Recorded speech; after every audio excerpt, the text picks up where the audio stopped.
ધોરણ 9 વાર્ષિક પરીક્ષા 2025 અને એના એસાઇનમેન્ટનું આપણે સોલ્યુશન કરી રહ્યા છીએ. આજે વિભાગ ડી અને પ્રકરણ નંબર 9 નો દાખલા નંબર 1 નો આપણે અભ્યાસ કરવાના છીએ. જેની રકમ આપણને આપી છે તો ખૂબ લાંબી રકમ છે એટલે પહેલા રકમને સમજીશું.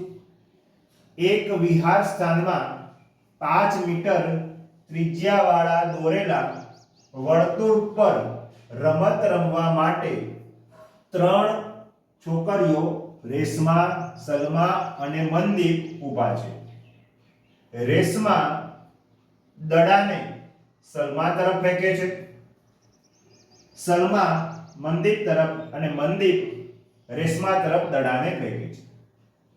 રેશમા અને સલમા વચ્ચેનું અંતર તથા સલમા અને મનદીપ વચ્ચે દરેકનું અંતર 6 મીટર છે. તો કહ્યું છે કે રેશમા અને મનદીપ વચ્ચેનું અંતર શોધો. 4 ગુણની અંદર પૂછાતો આ દાખલો છે. રકમ ઘણી લાંબી આપી છે તો સૌથી પહેલા રકમને સમજવાની કે જે વિહાર સ્થાન છે એમાં વર્તુળ દોરેલું છે, જે વર્તુળની ત્રિજ્યા કેટલી છે 5 મીટર અને 3 છોકરીઓ રેશમા, સલમા અને મનદીપ રમત રમવા બેઠા છે. આપણે આ એક વર્તુળ દોરેલું છે જે 5 મીટર ત્રિજ્યા વાળું છે.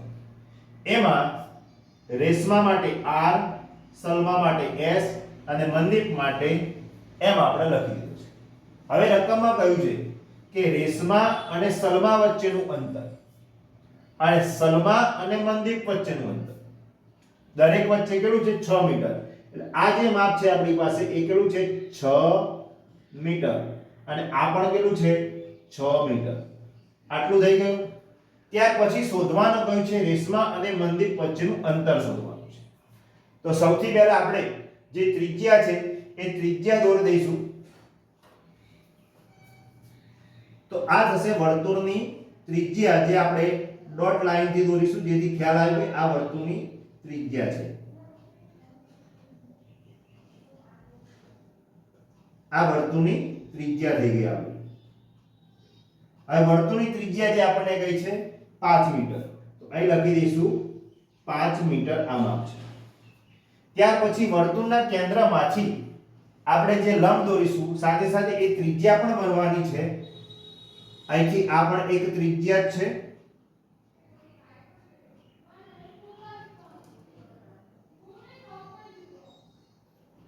આ પણ વર્તુળની ત્રિજ્યા છે. એનું માપ પણ કેટલું છે 5 મીટર. તો આપણે સૌથી પહેલા O R અને OS એ શું છે વર્તુળની ત્રિજ્યાઓ છે, તો એ લખીશું.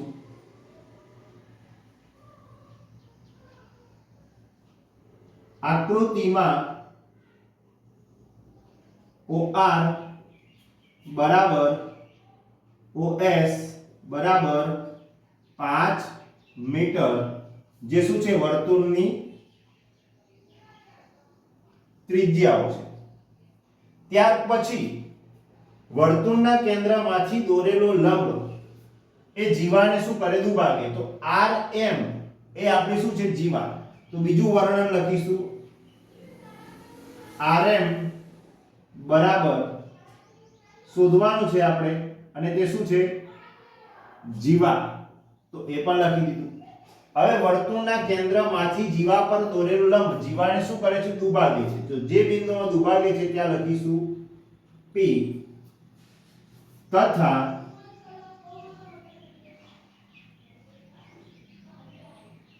OP લંબ RM છે. તો આ પણ આપણે દોરી દીધું. હવે આ આખું માપ આપણને ખબર છે OS. તો OS એ વર્તુળની ત્રિજ્યા છે, કેટલું છે માપ 5. તો આપણે આટલા ટુકડા માટે ધારીશું x. તો નીચેનું માપ પણ આપણને મૂલ્ય મળશે. એટલે કે OP બરાબર x ધારતા નીચેનું જે PS નું માપ છે એ પણ આપણે શોધવું પડશે. તો PS બરાબર 5 ઓછા કેટલા થશે x થશે. હવે આને આપણે સમજવું પડે કે 5 ઓછા x કેમ. તો કે ભાઈ આખું માપ જે છે OS નું એ આખું માપ કેટલું છે 5 છે.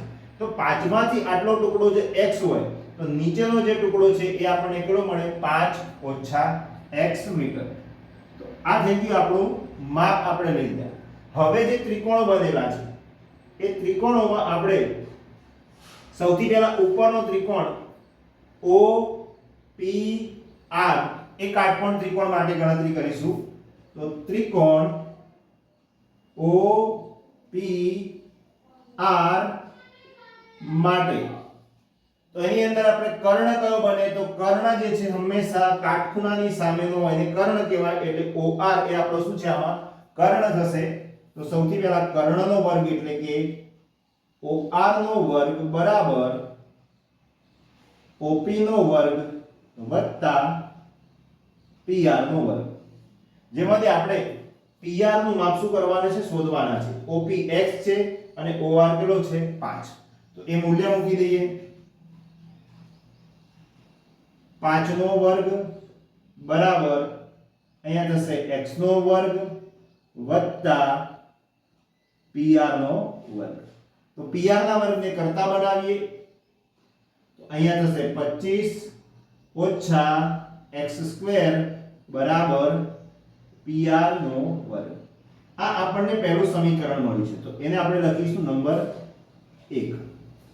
ત્યાર પછી નીચે પણ આ કાટકોણ ત્રિકોણ છે RPS. તો RPS કાટકોણ ત્રિકોણ છે એમાં પણ આપણે ગણતરી કરવાની આ જ પ્રમાણે. તો હવે ત્રિકોણ RPS માટે તો એમાં કર્ણ આપણને ખબર પડી જોઈએ કયો થશે તો કાટખૂણાની સામેની બાજુ એ આપણી કઈ છે RS. તો RS એમાં કર્ણ છે તો થશે RS નો વર્ગ બરાબર PR નો વર્ગ વત્તા PS નો વર્ગ. RS જેનું માપ છે 6 તો 6 નો વર્ગ બરાબર PR નો વર્ગ આપણે શોધવાના છે તો PR નો વર્ગ PS માં આપણને આપે છે 5 ઓછા x નો વર્ગ. હવે અહીંયા વિદ્યાર્થી મિત્રો શું કરવું પડશે વિસ્તરણ આપણે જે આગળ શીખેલા છીએ બીજા ચેપ્ટરના દાખલામાં એ વિસ્તરણના સૂત્રનો ઉપયોગ થશે. તો સૌથી પહેલા 6 નો વર્ગ 36 PR નો વર્ગ હવે વિસ્તરણ કરીએ તો પહેલા 5 નો વર્ગ થશે 25 ઓછા 5 અને 2 નો ગુણાકાર કરીએ 5x અને એને 2 સાથે ગુણીએ જે વિસ્તરણના સૂત્રમાં છે તો 10x હશે અને વત્તા x સ્ક્વેર. હવે આપણે PR ને કરતા બનાવીએ તો આ બધા જ પદો બરાબરની આ બાજુ લઈ આવીએ તો માટે 36 25 વત્તા છે તો અહીં થશે ઓછા 25 ઓછા 10x છે એ થઈ જશે વત્તા 10x અને વત્તા x સ્ક્વેર છે તો થઈ જશે ઓછા x સ્ક્વેર બરાબર PR નો વર્ગ. આમાં સાદુરૂપ આપીએ તો 36 માંથી 25 શું થશે 12 થશે. તો 36 માંથી 25 બાદ થશે એટલે આપણને મળશે 11 વત્તા 10x ઓછા x સ્ક્વેર બરાબર PR નો વર્ગ. આ આપણું થયું સમીકરણ નંબર 2. આ બંને સમીકરણની અંદર PR નો વર્ગ અહીંયા પણ PR નો વર્ગ એટલે બંને કેવા હોય સમાન હોય તો લખીએ હવે સમીકરણ 1 અને 2 ને સરખાવતા અને બંનેની ડાબી બાજુ સરખાની છે તો આમાં છે 25 ઓછા x સ્ક્વેર 25 ઓછા x સ્ક્વેર અને આમાં છે 11 વત્તા 10x ઓછા x સ્ક્વેર સરખું તો x સ્ક્વેર અને x સ્ક્વેર આપડા કેન્સલ થઈ જશે બંને બાજુ સમાન છે. હવે કરતા બનાવવાનો છે 10x ને તો 11 આ બાજુ લઈ આવીએ તો 25 ઓછા 11 બરાબર 10x માટે બાદબાકી થશે તો મળશે 14 બરાબર 10x x ને કરતા બનાવીએ એટલે x બરાબર 14/10 ઇઝ ઇક્વલ ટુ 1.4.